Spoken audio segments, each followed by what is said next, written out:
Saudações, pessoal. Bater um papo aqui hoje, vamos fazer uma alegoria, um, uma analogia entre os seres humanos e os computadores, né? A máquina humana. Bom, eu gostaria de dizer que eu não sou especialista na área de informática, né? TI não é minha área. Só sou um curioso, mas passo longe de ser um especialista nessa área. Então, eu vou usar as alegorias aqui e peço perdão a quem de fato compreende mais a fundo a área, mas é uma alegoria direcionada às pessoas que, assim como eu, também são leigas no assunto, tá? Nós, como as máquinas, né, como os computadores, temos um código binário. E é a partir desse código binário que o nosso inconsciente faz as leituras, né? Vou fazer uma analogia com o inconsciente também, mas não vai dar para ser linear isso aqui. Só que ao invés de 0 e 1, o nosso código binário é o medo e o prazer. Nós somos movidos por essas duas potências, né? Medo e prazer. O nosso corpo, a nossa biologia, ela é constituída com base nesse código binário. Por exemplo, né, o estresse, ele existe para nos preservar, para nos proteger. Se torna um problema, obviamente, quando percebemos um meio ambiente, situações que acionam os nossos mecanismos de autopreservação biológicos. Bom, o medo e o prazer são o nosso código binário. Como todas as espécies, né, que conhecemos,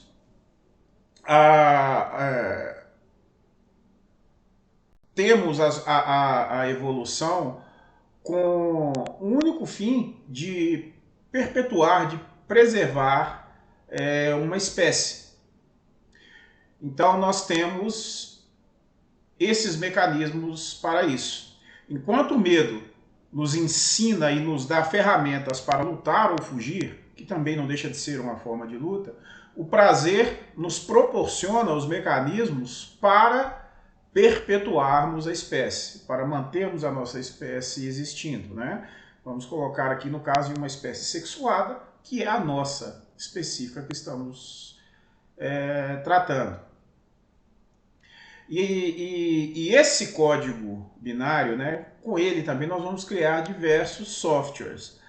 Essas experiências que nós fomos tendo, né, desde os nossos ancestrais mais remotos, foram construindo, né, lá no nosso código genético, né, que aí já não é tão binário, né?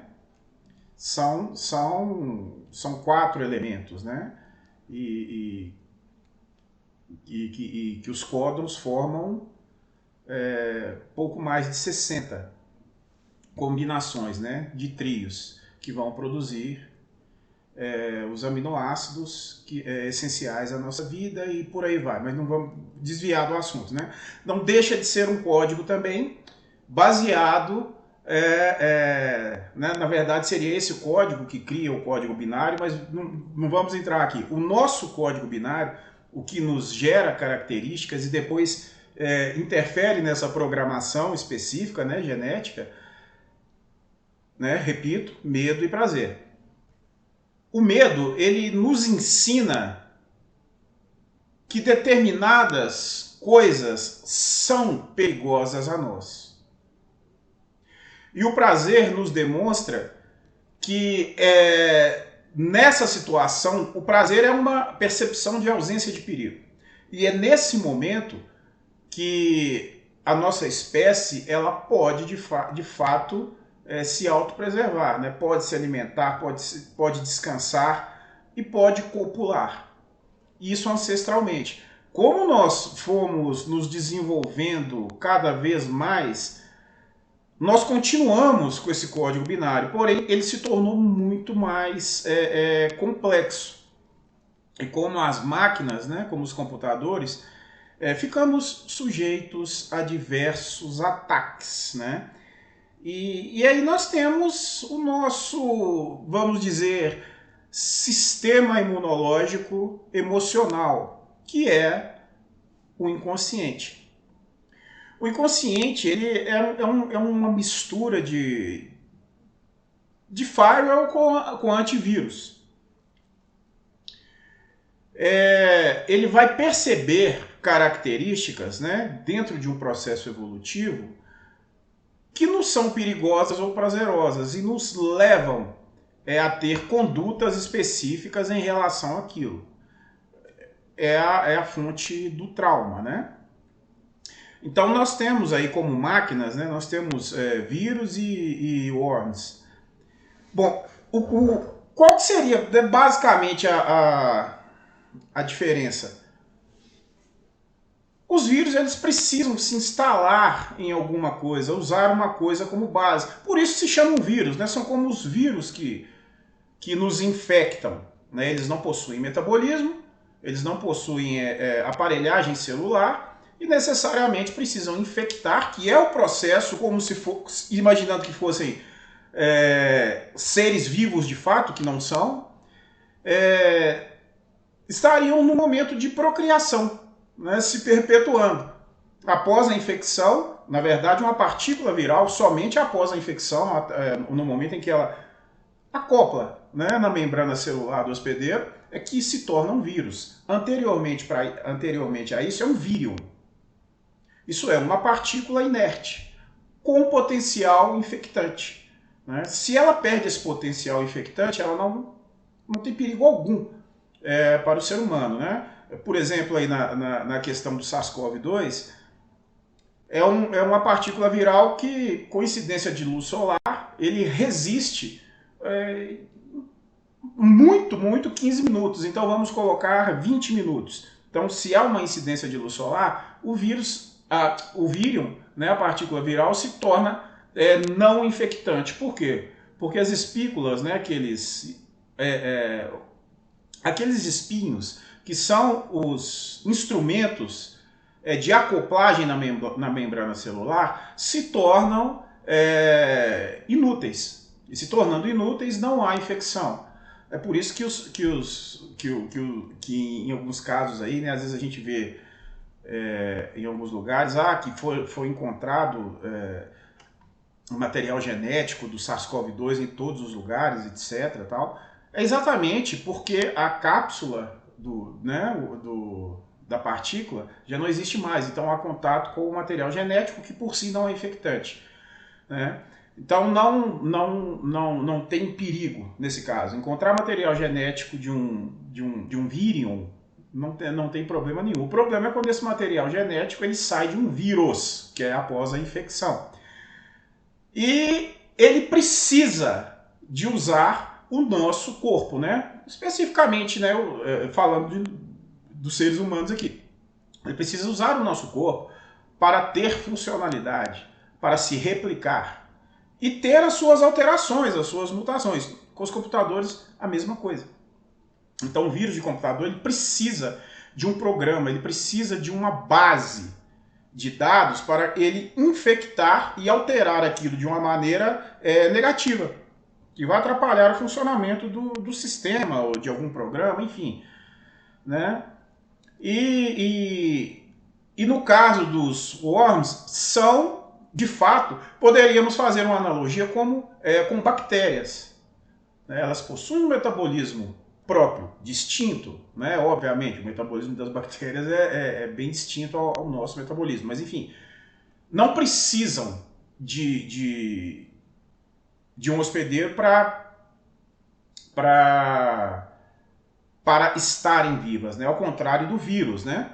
O vírus ele não é um ser vivo, ele é uma partícula biológica, porém não dotada de vida, mas de características de ser vivo logo após o processo de infecção. Antes disso, é uma mera partícula viral inerte, sujeita às forças da natureza, né? Então, a mesma coisa acontece, né, com os vírus aí e os worms, né, que são já programas prontos. Então, eles vão se instalar aí, o cavalo de Troia entra no computador e funciona escondidinho ali, sem ninguém ver, e gera problemas. Bom, e isso em nós? O que são esses vírus? Esses vírus nós podemos classificá-los de diversas formas. Nós criamos firewalls que são, como eu falei, como sistemas imunológicos, eles possuem percepções, né? Não vou entrar nem em imunologia, PRR, etc. e tal, mas possuem a percepção de características de que, às vezes, você vai instalar um programa, né? E fala que aquele programa é desconhecido, que pode oferecer algum perigo. Para analisar direitinho, a gente recebe esses avisos. O firewall tem essa função. Então ele vai analisar ali características de uma coisa que seria danosa, assim como o antivírus, né? Só que o antivírus ele vai ser específico aos vírus e os firewalls aos worms, mas também existem esses programas aí que trabalham com os dois, né? Me perdoe se eu estiver errado. Mas sim, né, são como um sistema reativo. No nosso processo emocional, isso é o nosso inconsciente. Então ele percebe coisas, às vezes, que na realidade, no nosso consciente, no programa, não é um perigo. O programa em si é seguro, está feito, mas o nosso inconsciente, o antivírus, o firewall, ele vai entender que aquilo é perigoso. Daí a origem dos traumas. Então nós fomos evoluindo, conhecendo determinados perigos, determinados sons, determinadas formas, que nos deram mecanismos de reação absolutamente instantânea, espontânea, sem a necessidade de raciocinarmos, né? Então o nosso estresse, quando nós estamos em estado simpático, o nosso sistema nervoso periférico, ele tem reações sem a necessidade de ir no sistema nervoso central. Então alguém joga uma pedra, eu levanto, protejo a cabeça, por exemplo, né? Alguma coisa vem em direção aos meus olhos, eu fecho, eu abaixo, eu encolho. São reações absolutamente ancestrais, né? O que comumente é chamado de instintivo. Então, através de um longo processo evolutivo, nós passamos a ter isso como uma reação absolutamente espontânea, natural e eficiente.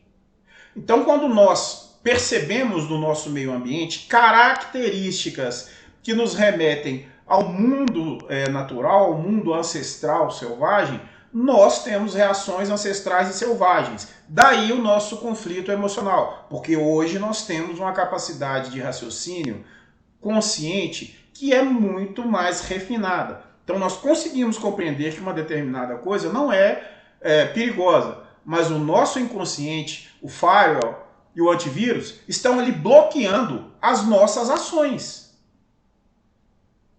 Então o que acontece? Nós temos ali, às vezes, um vírus e um worm.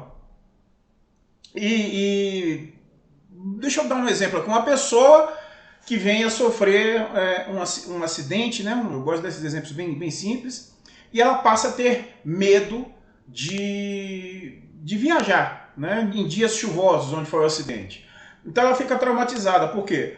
Porque o firewall e o antivírus detectaram que há um vírus. E o que é esse vírus?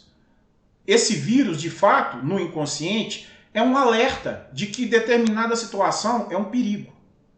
E qual que seria a situação? Entrar em um carro num dia de chuva e fazer uma viagem. Porque foi assim que aconteceu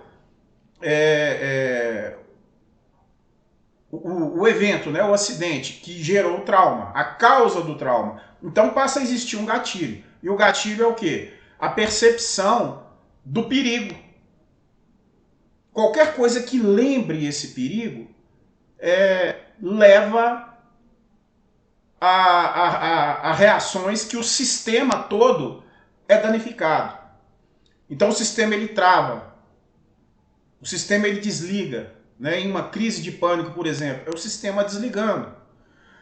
Porque nós estamos em um estado de estresse tão elevado, né? As crises de pânico, elas são consequências, aliás, do nosso processo evolutivo. A crise de pânico é o ápice do estado simpático. O corpo em estresse, pronto para fuga ou luta. E quando não se sabe o que fazer, o que acontece? Trava. É um excesso de informação. Daí a necessidade do técnico, né? No caso, o psicanalista, que vai fazer uma análise desses programas, né, desses firewall, desses antivírus, atualizá-los, né, com informação de fato, para que eles aprendam a entender, né, o inconsciente do paciente, aprenda a compreender que determinadas situações, apesar de parecerem e acionarem as nossas pulsões ancestrais de autopreservação, não são de fato isso. O conhecimento, ele de fato é fundamental para o processo emocional.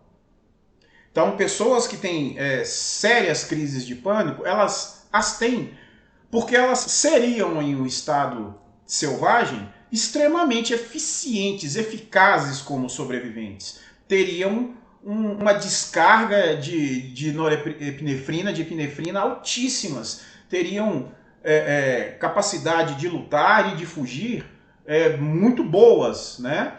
Então, pelo menos potencialmente, né? E quando isso não é colocado para fora, a pessoa vai travar.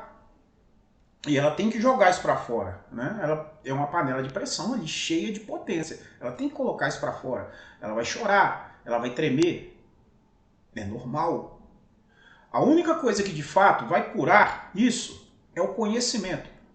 A medicação não cura, né? Eu sempre bato nessa tecla, porque às vezes ainda tem gente que acredita que medicação resolve problema emocional. Não é qualquer pessoa que pegue uma bula, qualquer leigo, que vai entender que as medicações comumente utilizadas como coisas que resolvem problemas emocionais,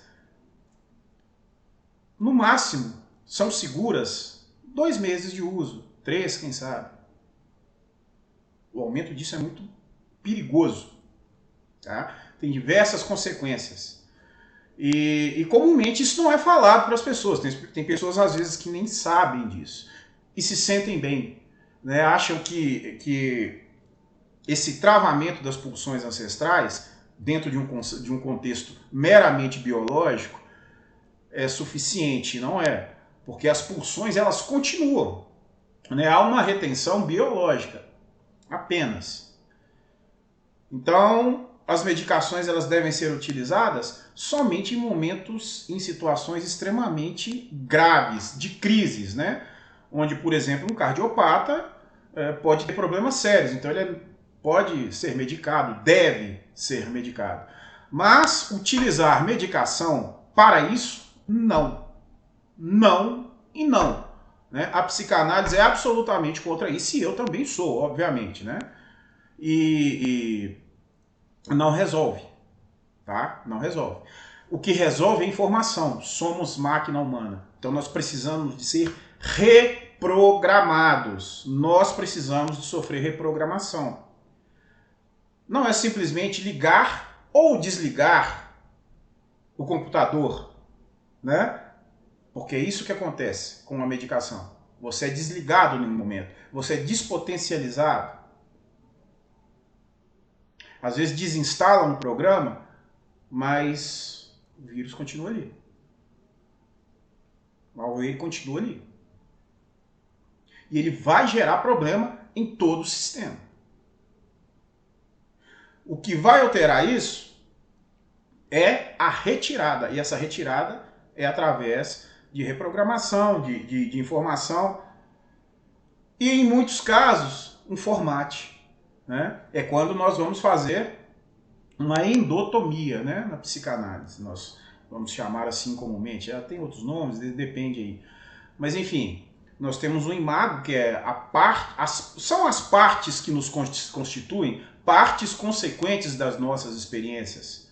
E isso em concomitância com o nosso elemento ancestral, com a nossa programação ancestral, que nós comumente chamamos de inconsciente, né, que se manifesta através de genética e epigenética, né? Quem não conhece bem o termo, não costuma ser muito utilizado, eu recomendaria dar uma pesquisada, que é muito interessante. A epigenética, de fato, é o gatilho que aciona as alterações genéticas evolutivas, né? E isso é o que ele é fomentado pelo meio. E é isso que nos torna quem nós somos. Né? O nosso código binário vai se tornando cada vez mais complexo. E se uma coisinha for mudada ali, vai dar problema. O nosso código binário continua sendo o mesmo: medo e prazer. Só que isso vai criando algoritmos, né? E aí nós vamos falar dos algoritmos evolutivos, que acabam sendo mais simples, e os algoritmos de cada um de nós, né? Então o algoritmo seria uma base que chega a resultados com base na percepção de outros dados, criando dados mais complexos, percebendo determinadas coisas, né? Então nós vamos ver isso aí, por exemplo, em redes sociais. A pessoa entra no site de uma loja, olha ali um determinado tipo de calçado, um celular, e logo quando ela entra na rede social, aquilo aparece para ela. Nossa, por que isso? Porque foi compreendido que é uma coisa que você gosta, então tá ali para vender. Foi criado um algoritmo que percebe o seu comportamento, os seus gostos, e vai querer te controlar de alguma forma. A mesma coisa acontece com as nossas experiências. Então, quando nós temos uma experiência traumatizante, ela também cria um algoritmo. E esse algoritmo vai se tornando cada vez mais complicado, e nós vamos criando um sistema operacional absolutamente problemático. Absolutamente problemático. Vai chegar um ponto que vai ter que formatar. Né? E aí é muito mais complicado. Né? No caso da psicanálise, o formate aqui é o imago.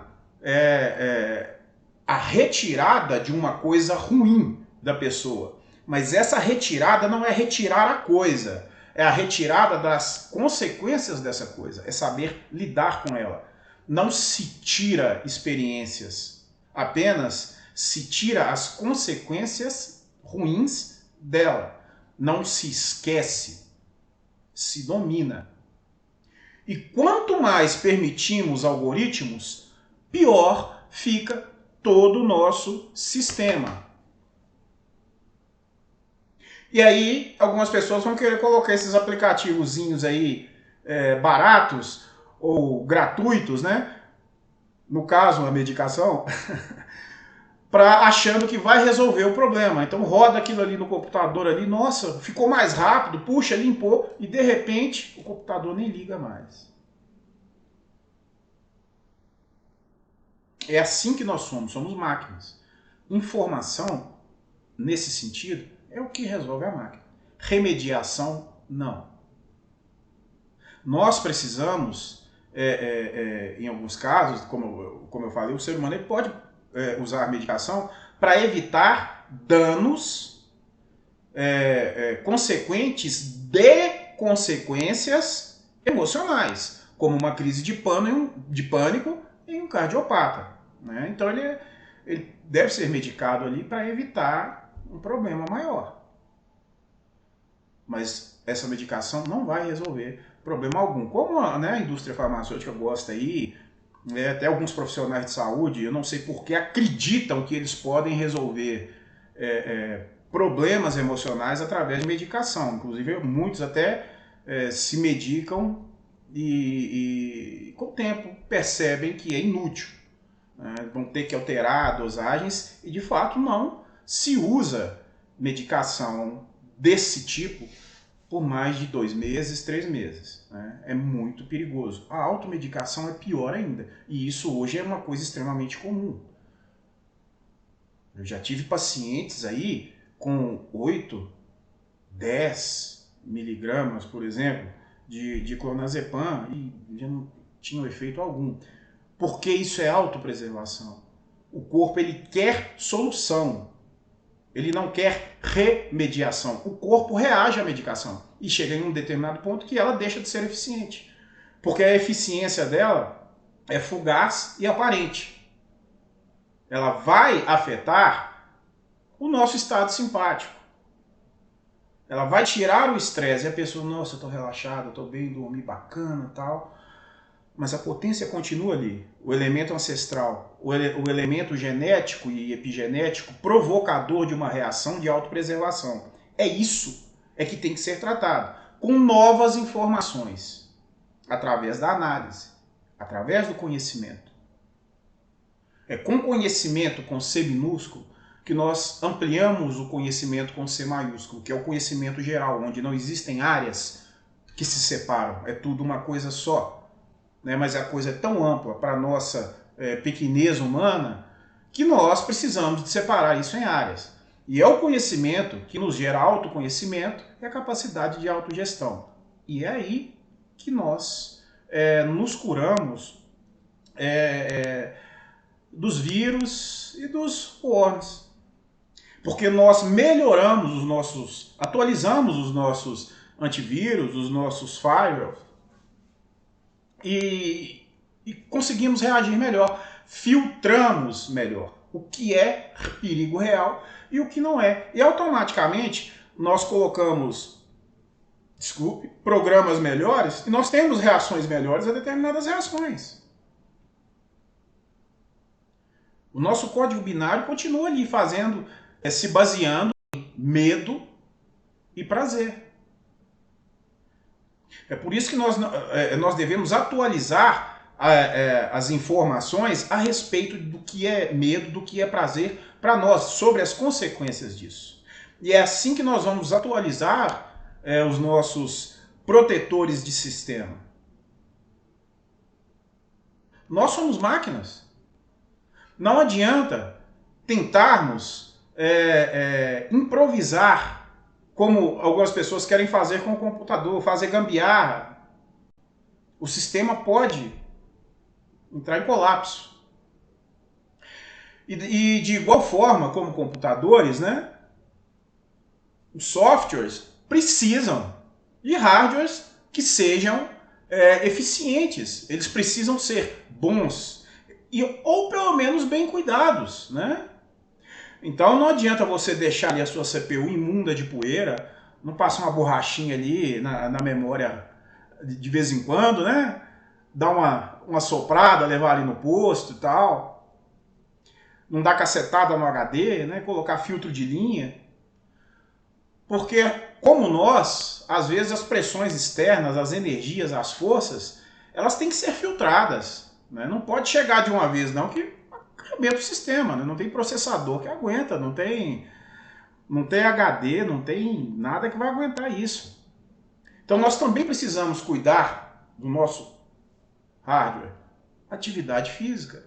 Quando nós temos uma boa atividade física, nós temos um melhor metabolismo, um melhor funcionamento fisiológico. Nós temos melhor oxigenação. Tudo isso leva a uma qualidade de vida melhor. Às vezes nós separamos processo emocional com processo físico, mas é tudo uma coisa só. Não dá nem para falar que estão ligados, é uma coisa só. O fato de não conseguirmos compreender o que é vida, o fato de não conseguirmos compreender o que é memória, de fato, nos leva à divisão, né? Então nós temos uma memória física, um conjunto de conexões neurais muito específicas que criam memórias, e temos uma memória muito além, algo indefinido, tal. Alguns vão ser materialistas, outros não, mas enfim, essa divergência, essa incompreensão de fato, porque de fato que tem uma incompreensão, né, principalmente sobre o conceito de vida. Nós não sabemos o que é vida. Nós conseguimos definir se uma coisa é viva ou não é, pelo menos em nosso planeta. Né? Se é baseado em carbono, tem metabolismo, consegue se reproduzir, independente de ser assexuado ou assexuado. Isso é vida. Então nós percebemos alguns seres que são análogos à vida, né? Como o vírus, eu falei aqui, ele não possui metabolismo. Então ele não pode ser, não é vivo.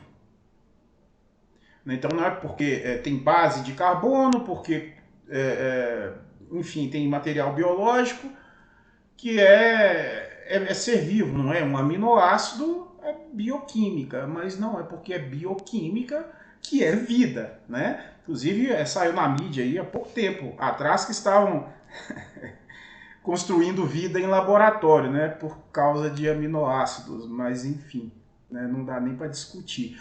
O conceito de vida, ele é uma coisa absolutamente complexa. A potência, a essência vida, não é sabida o que é. Nós apenas percebemos as consequências. Então nós, quando estamos olhando ali um ser em decomposição, nós sabemos que ele está morto. A morte é um antônimo, é o contrário da vida. Por que ele está se decompondo? Porque não há metabolismo.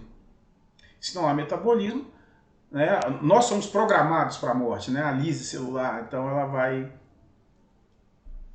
explodir a célula, né, no bom português, para que outras sejam criadas. Se não tem metabolismo, né, não tem criação de elementos essenciais à construção de novas células para que constituam tecidos com funções específicas, não tem energia que faça isso, não tem a produção de energia, né, que faça isso, as coisas se deterioram.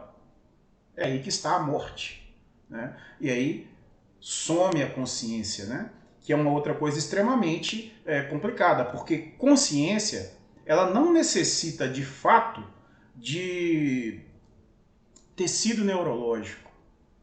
Ela é percebida a consciência complexa que nós conhecemos dos animais? Sim. Mas nós temos, se tivermos uma visão mais profunda de consciência, ela se liga muito à inteligência e à capacidade de agir. Né? Então é perceber, agir em relação ao meio ambiente, buscando um propósito.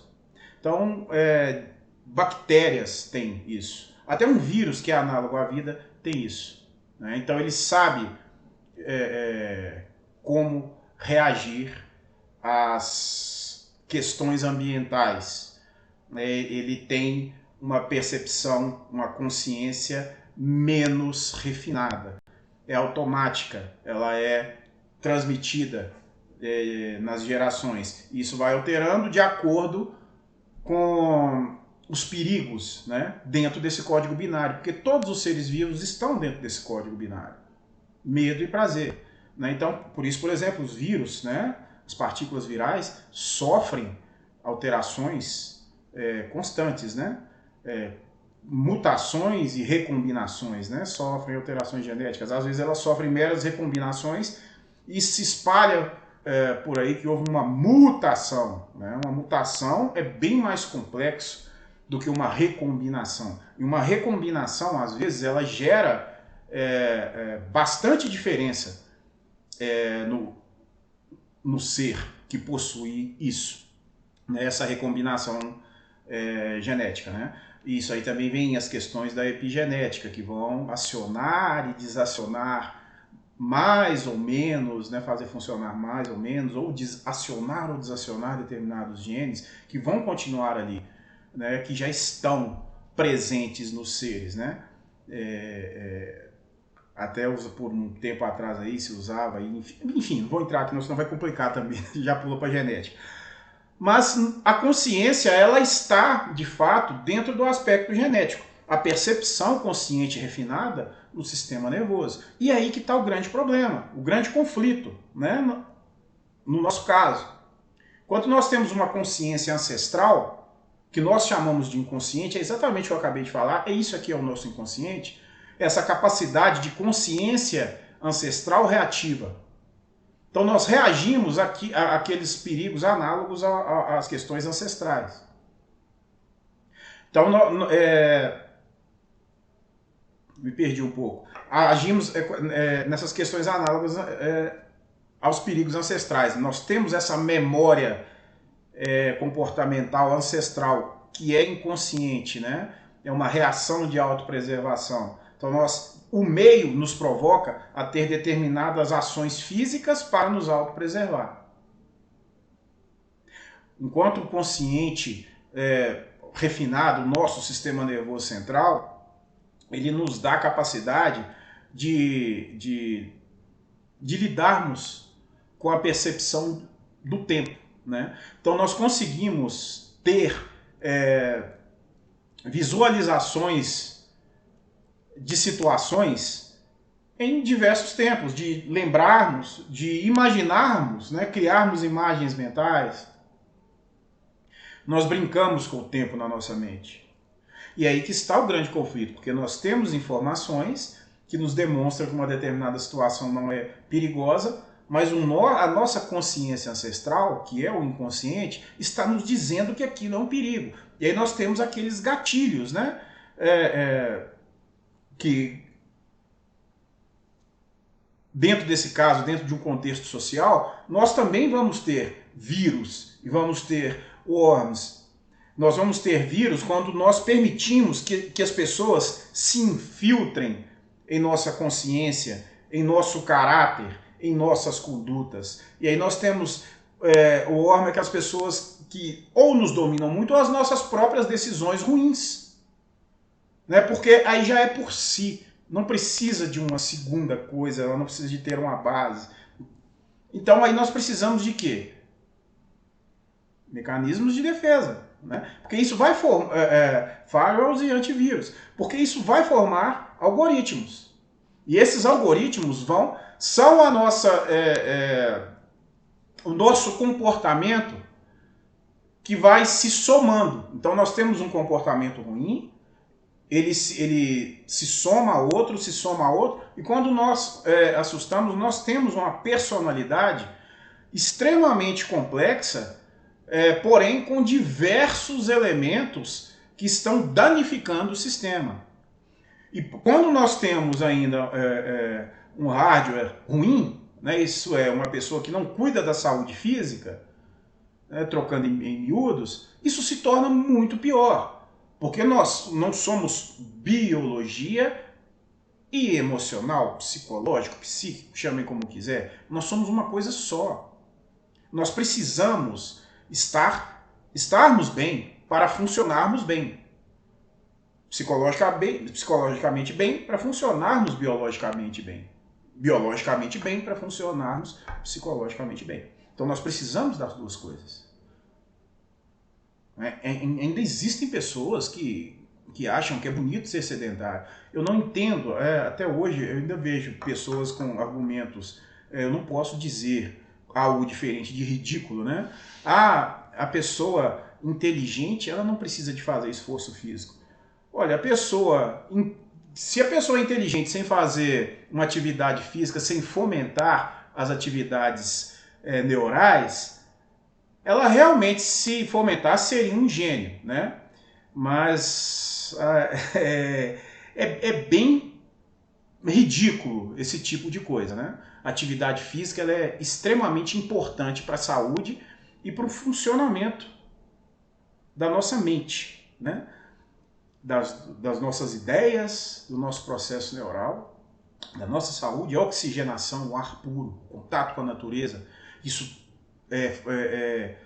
premia a nossa imunidade, né? Nós produzimos mais anticorpos quando temos contato com mais micro-organismos, sejam eles nocivos ou não a nós criamos defesa para isso.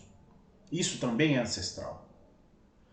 Nós temos já um excelente antivírus, firewalls, né, instrumentos de proteção do nosso sistema ancestrais, mas que não são atualizados. Eles precisam de ser atualizados através de conhecimento, que seria reprogramação, atualização. Nós precisamos disso. Nós somos máquinas. Nós continuamos ali com o binário, medo e prazer. É isso que move todos os seres, visando a perpetuação, a autopreservação da espécie. Algumas pessoas vão colocar motivo para isso, mas isso simplesmente existe, não dá para saber. Algumas pessoas vão colocar propósito, né, na vida, sem de fato nem saber o que é vida. Mas é a nossa necessidade de encontrar o prazer que nos leva à necessidade do conhecimento. Quando nós conhecemos um algo, esse algo deixa de ser ameaçador. Ou ele é ameaçador, mas nós sabemos como revidar a essa ameaça. E quando uma coisa é ameaçadora e nós sabemos como revidar a ameaça, ela se torna uma ameaça menor, né? Então, se uma pessoa tem uma crise de pânico e ela entende a ameaça, entende o potencial de reação dela, a crise de pânico some em relação àquilo. E isso é um processo emocional, não é medicamentoso, isso é um processo da psicanálise. A psicanálise que vai tratar disso. Não é medicação, né? Não até a ideia de, eu vou esquecer isso, eu vou bater papo com alguém, etc e tal. Não, isso não resolve, né? Nós temos que atualizar o sistema, mantê-lo sempre recheado de informações, manter a nossa CPU limpinha, né? O nosso corpo bem tratado, saber o que nós vamos colocar, não deixar qualquer um colocar a mão, né, no nosso computador, né? Não emprestar para ninguém colocar vírus ali nele, né? Não fazer nenhuma reprogramação ali idiota, não deletar o sistema, fazer com que o sistema que seja colocado posteriormente seja ruim.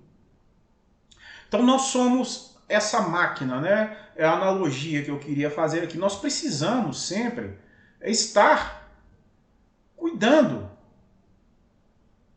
da nossa máquina e das máquinas, né, próximas a nós. Nós temos que ter cuidado com as redes, né? Isso é, as nossas relações, as nossas ligações, as nossas interligações mais profundas. Então tem que ter senha, né? Do firewall tem que estar ligado. Tem que passar ali e conhecer a fundo tudo, né? E alguns arquivos, algumas coisas, bota o cadeadinho. Não é para liberar tudo também, não. Rede é complicado. Porque a rede, ela afeta todas as máquinas que estão ligadas nela, né? Então as relações, elas são muito importantes. E o meio ambiente. Nós não deixamos um computador em um lugar cheio de poeira, em um lugar úmido, em um lugar onde vai passar gente, pode jogá-lo no chão. Então nós temos que escolher o nosso meio ambiente, porque ele nos afeta fisicamente e emocionalmente, né? Então, ao invés de gastarmos a nossa memória RAM, né, com coisas úteis, né, vamos estar tentando ali, a todo custo, fazer um programa simples, um software simples funcionar, porque estamos com a máquina sobrecarregada de invasores, né, com uma rede pesada, com o hardware extremamente mal cuidado, cheio de poeira, umidade. Então é necessário que cuidemos da nossa memória RAM também, né? Para fazer melhores processamentos, nós precisamos, no caso, né, da limpeza ali e tudo, estarmos sempre ligando softwares, né, na memória aqui, lembrando de situações, repassando algumas coisas, e a memória, exercitando, ela continua ali. Porque à medida que nós vamos esquecendo das coisas, não lembro disso mais não. Sempre que você tiver um problema, né, de uma formação sua, você fala, nossa, não lembro disso mais. Deixa pra lá. Não deixa, não, corre atrás, tenta lembrar. E é comum que quando você procura relembrar aquilo, você tem uma visão muito mais ampla da coisa. Então não entra nessa de esquecer, não, né? Então o papo aqui era isso, né? Fazer uma associação aí. Peço desculpa a quem é da área, né, de informática aí, com as minhas analogias. Eu não sou da área, né? Sou só um curioso. Mas é mais ou menos isso, nós somos máquinas. Somos programáveis, reprogramáveis, temos um código binário, estamos sujeitos a vírus, precisamos de proteção, né, de antivírus, precisamos de cuidado não só dos sistemas, mas também, né, da CPU ali, né, da placa, do processador, enfim, de tudo. E muito cuidado com as redes e com o que vai ser compartilhado na rede. Então não deixa a rede aberta não. Bota a rede fechada ali, não compartilha tudo, né? Depende do computador também, você pode compartilhar com um computador, com o outro não. Mantenha sempre atenção, né, nessa rede, nessa conexão. Cuidado aí com redes via rádio, porque às vezes pode dar algum problema, né? No cabo ali, no pessoal, é melhor. Então tem que ter um certo cuidado, né? Nós somos máquinas de fato, muito mais complexas inclusive, mais difíceis de lidar, porque somos, de certa forma, autossuficientes, né? Então os nossos algoritmos são bem mais complicados, cada um de nós tem um. Então à medida que nós vamos permitindo que traumas, que lembranças ruins, que incapacidades de lidar com o cotidiano se instalem, vão sendo criados algoritmos do sistema e todo o sistema logo vai se basear naquilo. A vida da pessoa vai se basear em traumas, em fraquezas, em dificuldades. E aí acaba tendo que dar um formate, né? Não tem como dar um formate na pessoa, mas aí é uma maneira de dizer que vai ser uma coisa muito mais difícil de lidar, muito mais profunda. A pessoa ter que repassar, né, instalar, reinstalar tudo ali, né? Seria, no caso, reinstalar, recompreender tudo novamente, porque ela já criou uma personalidade, né? Então esse algoritmo é a nossa personalidade de fato. E nós não podemos deixar que ele se baseie em elementos traumáticos, em ideias falsas e o pior, em antivírus ruins, né? em firewalls ruins, com promessas grátis aí de logo resolver o seu problema, né? Eu sempre falo, medicações, né, para o aspecto psíquico, emocional, só tem a função de prevenir consequências das consequências do processo emocional. Repito o exemplo. Um cardiopata, uma crise de pânico é perigoso. Ah, mas a pessoa não está dormindo, não está... Ela pode, por um determinado tempo, sim, né, ter uma medicação para ela ter um melhor sono. Mas isso não pode passar de 2, 3 meses. Por isso, a análise é fundamental. Atividade física, alimentação, tudo isso influencia no processo. Não é uma coisa, não é um comprimido, uma gota que vai resolver um problema que é causado pela evolução para a autopreservação. A autopreservação ela é sempre mais forte do que qualquer fármaco. Então é sempre provisório para questões muito específicas. Não é para resolver problemas, né? Então quando uma pessoa chega em um médico e o médico atravessa o psicanalista querendo resolver um problema traumático com medicação, ele está fazendo uma merda muito grande. Seria a mesma coisa do psicanalista querer passar na frente de um neurologista e dizer que uma medicação não presta, né? Então o paciente, eu como psicanalista, eu percebo que o paciente ele está com um sono péssimo, que ele é um cardiopata. Ele vai precisar de uma medicação provisória e eu vou indicar ao psiquiatra. Para ele ter uma medicação provisória e nesse período ali, de 2 meses, estourando 3, ele largar. Né? Então a gente tem que entender que a nossa máquina ela não se resolve com gambiarra. Qualquer vírus, qualquer worm que vai em um computador, ele tem que ser retirado da forma correta, com os programas corretos, com a informação correta, porque ele vai se basear em códigos binários ali, assim como a informação que está chegando também vai. Então o psicanalista ele trabalha, não é aconselhando, não é exigindo, mas compreendendo as reações da pessoa dentro de um aspecto inconsciente e provocando essa pessoa a pensar sobre aquilo dentro de um contexto que é muito específico, muito pessoal de cada pessoa. E por isso o processo ele é difícil de prever. Algumas pessoas vão dizer, é quanto tempo eu vou... Não tem como. Isso depende da frequência. Isso depende de cada caso. Tem pessoas que, às vezes, 2, 3 sessões já tem bons resultados. Independente de ser um caso considerado mais grave ou não. E outras pessoas vão passar anos, né? Porque tem pessoas que têm a resistência. E essa resistência ela é consequente de algoritmos. Ela está cheia de mecanismos de defesa, ela quer provar para ela que o que ela está fazendo é o melhor, ela não quer aceitar, admitir que ela tem fraquezas, porque isso também é do aspecto evolutivo, né? Esconder as fraquezas. Ou utilizá-las para conseguir proteção, para a autopreservação. Isso depende de cada caso. Então isso cria uma resistência em relação à análise, que é a provocação da autorresolução para a autogestão. Somos máquinas e temos que nos tratar como tais, né? Então nós precisamos de bons profissionais.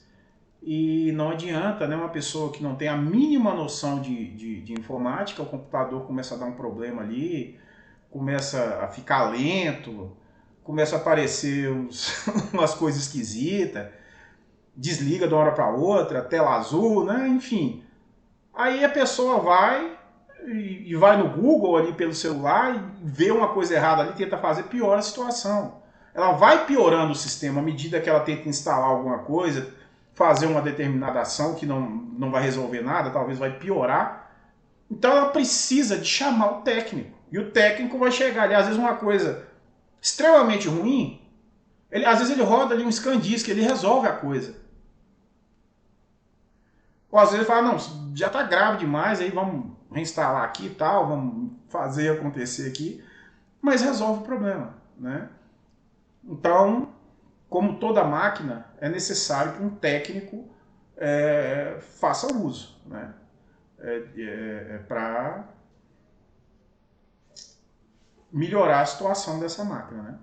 E nós, como máquinas, em alguns casos, sim, nós vamos precisar de técnicos. Nós vamos precisar de psicanalistas, que são os especialistas em questões do inconsciente, né? Questões relacionadas a aspectos de reação evolutiva, a traumas, a coisas mais profundas, né? Mais, às vezes as pessoas falam, mais difíceis. Não é mais difícil do que o consciente, né? Então, os psicólogos, por exemplo, eles são mais especializados na conduta consciente, né? Mas a questão é que psicólogos e psicanalistas também podem trabalhar com a mesma coisa, né? Em algumas situações trabalham com as mesmas técnicas, né? Com a mesma maestria. Mas, em tese, acaba dizendo que o especialista no inconsciente é o psicanalista e o maior especialista no consciente é o psicólogo. Hoje em dia isso varia bem, né? Mas, enfim, é necessário que um especialista desses trate.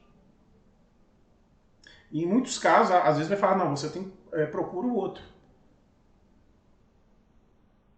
O que não pode é tentar remediar situações, não se aceitar como somos, né? Nós somos extremamente ancestrais. E é exatamente esse nosso ancestral, essa nossa consciência ancestral de reação, de autopreservação, é que nos faz sofrermos tanto, tentando entender por que eu estou com medo, nossa, por que eu estou tendo pânico. É muito simples. Eficácia de reação. Quando a pessoa não sabe como reagir, essa potência biológica toda do estresse fica ali, a pessoa ela se trava, ela se contrai, né?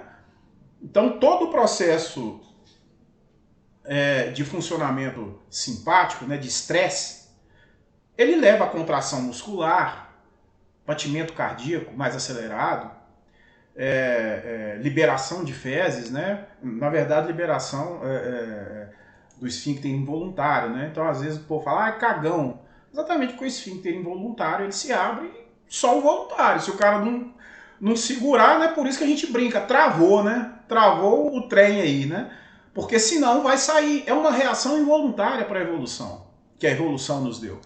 Nós vamos ficar mais leves, né? A nossa digestão para em momentos de estresse. Porque toda a energia vai para a musculatura esquelética, para lutarmos ou fugirmos. E quando nós estamos com essa carga muito alta na nossa musculatura, o que acontece? Essa contração. Nós estamos ofegantes, nós não sabemos o que fazer. Então, quem tem crise de pânico, não tenha medo não. Você teve um aspecto evolutivo extremamente eficiente. Só que agora ele não funciona dessa forma. Nós temos que ter a percepção do perigo real. Então procure um psicanalista. Mesmo que não seja eu. Estou aqui fazendo propaganda por mim, não. Mas pode procurar outro. Converse com um psicólogo também. Você tem que entender que isso é natural, você que tem crises de pânico. Se você se medica, voltou a crise de pânico, porque a medicação ela não vai acabar com isso. Para de pensar que a medicação vai resolver seu problema. A menos que você seja um cardiopata ou de fato tenha crises sérias que podem levar a óbito. Beleza. Agora, se você está tomando essa medicação há mais de 2, 3 meses, está errado. Então está na hora de você se cuidar, porque efeitos colaterais existem em qualquer medicação. Toda medicação ela tem uma função muito específica, alteração metabólica e fisiológica. E quando o corpo ele tem alteração metabólica, fisiológica forçada, ele reage. Né? Põe isso na cabeça, ele reage. E é essa reação que piora a situação. No caso, né, emocional. Porque quando uma pessoa tem um problema físico, é a medicação, é a terapia que vai resolver, a terapia com medicação. No caso do aspecto emocional, psíquico, não. Né? Então, apesar de ser tudo uma coisa só, como eu falei, tem profissionais específicos para cada área. Não adianta um querer pular na área do outro. Como eu repeti, se eu tenho um paciente que eu vejo que ele necessita de medicação, eu vou indicá-lo a um psiquiatra. Medicação provisória, baixas doses, para que ele não se torne dependente daquilo. E não se sinta ameaçado o suficiente para reagir às pulsões que levam, por exemplo, a uma crise de pânico. Tá? Então não achem, né? É muito comum, as crises de pânico hoje se tornaram muito comuns, porque o mundo se tornou muito dinâmico, com muita informação, e os nossos sistemas de defesa, né, os nossos algoritmos foram criando percepções muito complicadas, personalidades muito complicadas, assustadas, e que o nosso inconsciente ele começa, através de gerações, criar memórias de reações extremamente fortes. Então, ao invés de lutar e fugir, a pessoa trava. Só que trava pronta para lutar ou fugir. Então, é uma reação natural. Acreditem. A crise de pânico é uma reação natural. Nossa, você está todo errado. Não, isso é uma reação natural que necessita ser controlada. A partir do momento que a pessoa entra num processo de análise, aí vai depender se é mais longo, se é mais curto, vai depender do tipo de problema, da personalidade da pessoa, do quanto ela se permitiu né, sofrer mudanças pelo algoritmo que ela permitiu, né, ser modificado através do meio ambiente, das situações, das suas percepções. Então tudo isso vai depender. Mas nós somos máquinas e nós precisamos de manutenção. Toda máquina precisa de manutenção, precisa de atualização. A informação é a nossa atualização, a informação a nossa máquina ela precisa da informação, né, do conhecimento para adquirirmos conhecimento. E as redes são, repito, fundamentais, né, na saúde das nossas máquinas, né? Cuidado com a rede, com o tipo de rede, com o que vai compartilhar, né, com o tipo de máquina. E, bom, né, mais uma vez eu digo, peço desculpas aí a quem é da área, né, se eu cometi algum erro aí, mas eu só queria fazer esse comparativo, porque como máquinas fica mais fácil de transmitir a complexidade do inconsciente, das nossas reações instintivas, do aspecto evolutivo, das questões genéticas, epigenéticas também, que eu citei aqui, mas não quis entrar nesse assunto, porque é realmente ainda misterioso, né? Principalmente a epigenética, porém absolutamente estudada e sabida que é fundamental para a nossa evolução, né? É o meio ambiente fazendo com que acionemos ou não, que aumentemos ou não o uso de determinados genes que nos levam a características físicas, né? Fenótipos, a características físicas, fisiológicas. O fenótipo não é só a característica física visual, estética, né? Ela também é fisiológica, é uma característica que muda qualquer aspecto físico. Então isso vai fazer, por exemplo, que uma pessoa se torne mais agressiva, né? Nós temos 2 genes, CDH13 e uma OA, que são, às vezes o pessoal brinca e fala que são os genes dos guerreiros, porque eles são responsáveis, né, por produção de substâncias, enfim, né, vou falar de substâncias aqui para facilitar, que levam ao aumento da agressividade, ao aumento do estresse, né, ao aumento de determinados hormônios, como testosterona, por exemplo, nos homens. E isso faz com que esses genes sejam acionados ou não nas pessoas através de gerações onde pessoas vivem em um meio ambiente de muita agressividade. Então as pessoas tendem a nascer com esses genes acionados e cada vez mais potentes. E é isso também que é uma coisa muito interessante, porque tem pessoas que têm, pesquisas já foram feitas a respeito, que possuem esses genes bem ativos e são pessoas extremamente calmas e tranquilas. O aspecto físico, biológico, é potência. Mas esse mistério que nós chamamos de mente, a nossa inteligência, a nossa consciência humana, ela é controladora disso. Então, a partir do momento que nós temos uma potência, uma vontade de algo físico, e nós controlamos isso, nós nos tornamos mais fortes do que a potência ancestral de autopreservação. O nosso consciente se torna mais controlado por nós. Então, o ser humano ele não pode deixar de ter emoções. Qualquer emoção, raiva, medo, isso é da nossa natureza. Nós não podemos deixar que essas emoções nos dominem. É esse o grande pulo do gato. Então, quando alguém vier com esse papo besta aí de eu não sinto mais raiva, não sei quem, sei lá, o guru, o monge, o lero-lero aí, tem um bocado aí, viu? Tem um bocado aí.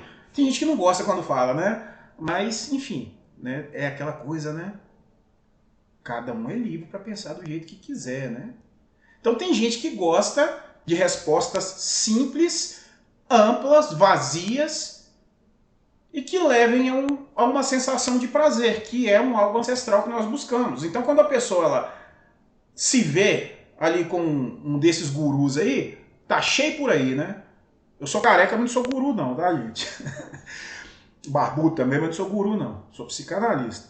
E aí o que que acontece? Esses gurus aí, eles vão dar essas ideias e as pessoas, elas vão bloquear a sua racionalidade, vão entrar em uma rede, em um grupo de pessoas, né, em um bando, e vão acreditar que aquilo é uma realidade.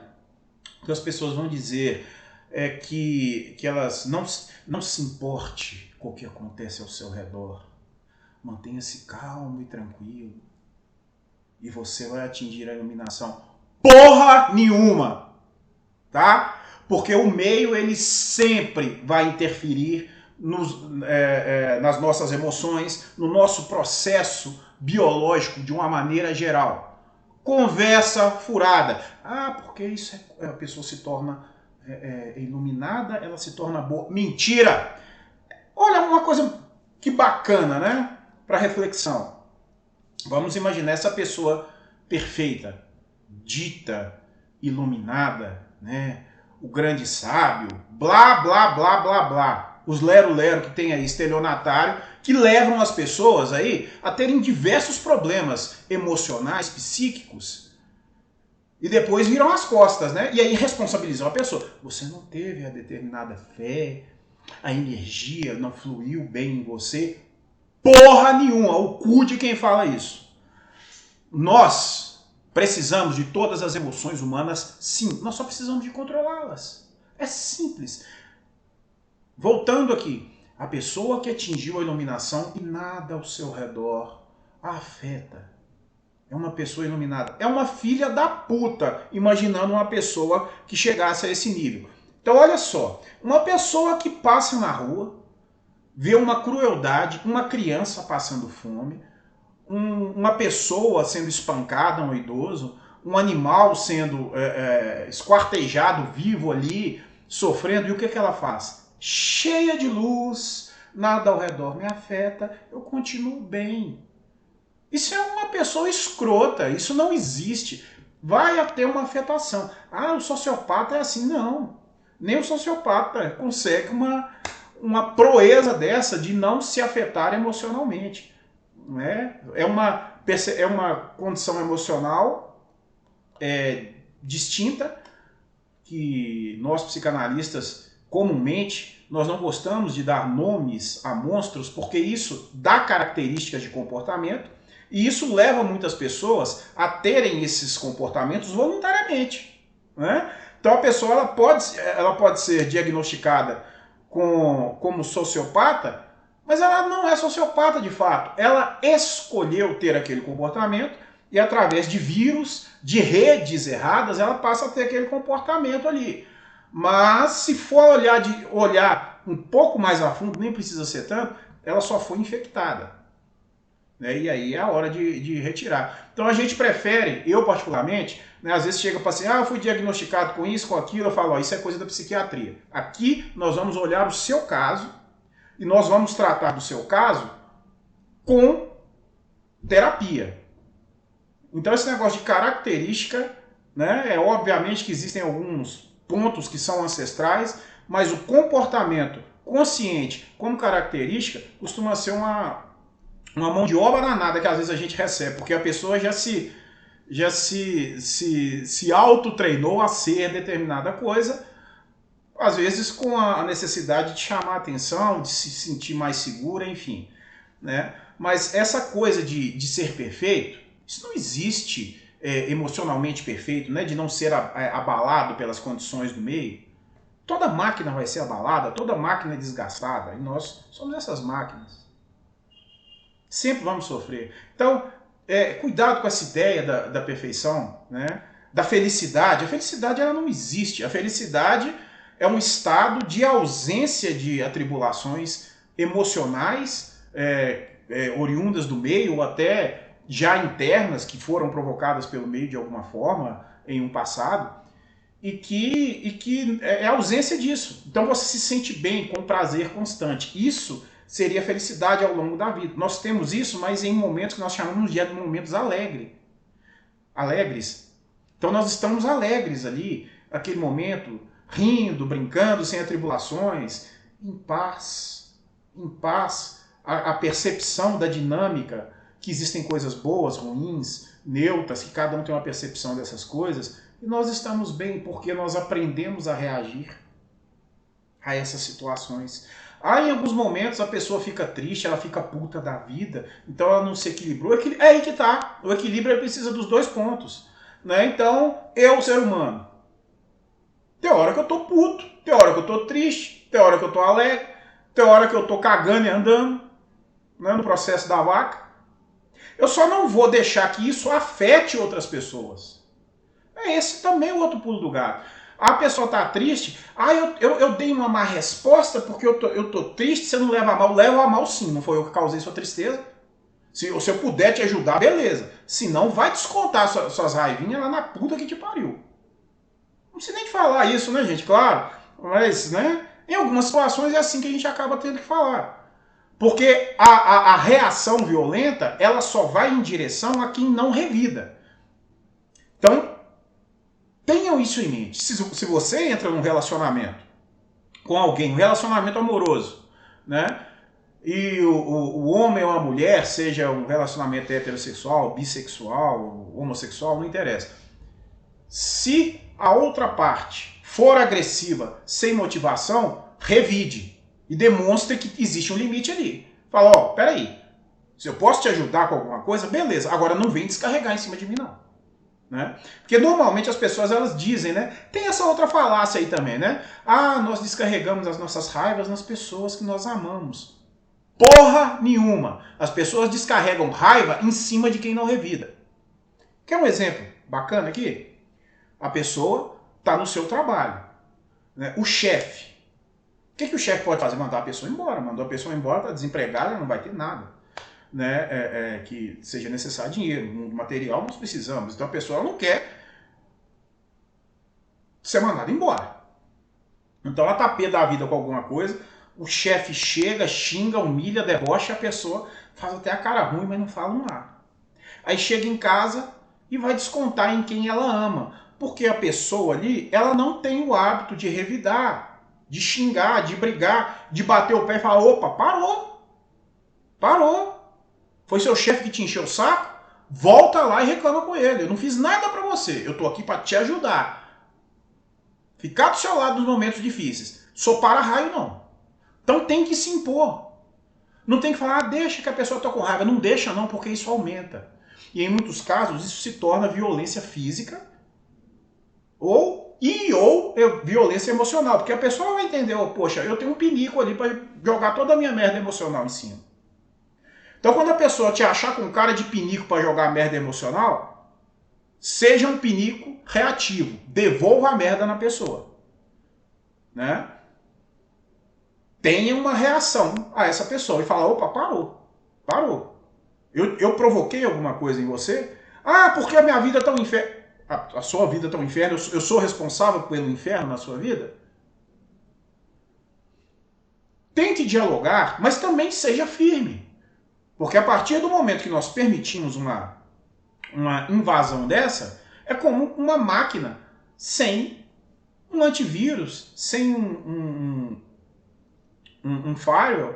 Então a pessoa chega e coloca o que ela quer ali, porque ela também está infectada. E aí tem uma rede, né? uma relação entre as duas máquinas. E aí o que ela faz nessa rede? Ela joga todos os vírus dela em cima de você. E ela percebe que você não tem antivírus. E aí você começa a ficar infectado igual. E aí começa a afetar outras máquinas. Ou afetar de volta essa máquina, mas já em uma situação em que você já está extremamente... com o sistema extremamente danificado, e as duas máquinas começam a gerar um problema enorme nessa rede aí. Chega um ponto que a rede se solta. E aí cada máquina vai se explodir lá no seu canto. Né? Então é isso, pessoal. Eu sempre gosto de fazer essa mistureba toda aí, batendo um papo aí. Mas é isso. Né? Somos máquinas e temos que nos tratar muito bem. E entendermos que, né, as redes, nós temos que ter cuidado com elas, nós temos que cuidar, né, da máquina em si, da parte física dos programas, né, atualizar sempre, né, instalar sistemas operacionais e procurar os técnicos corretos, né, quando tiver um problema, tá ok? É isso, um grande abraço.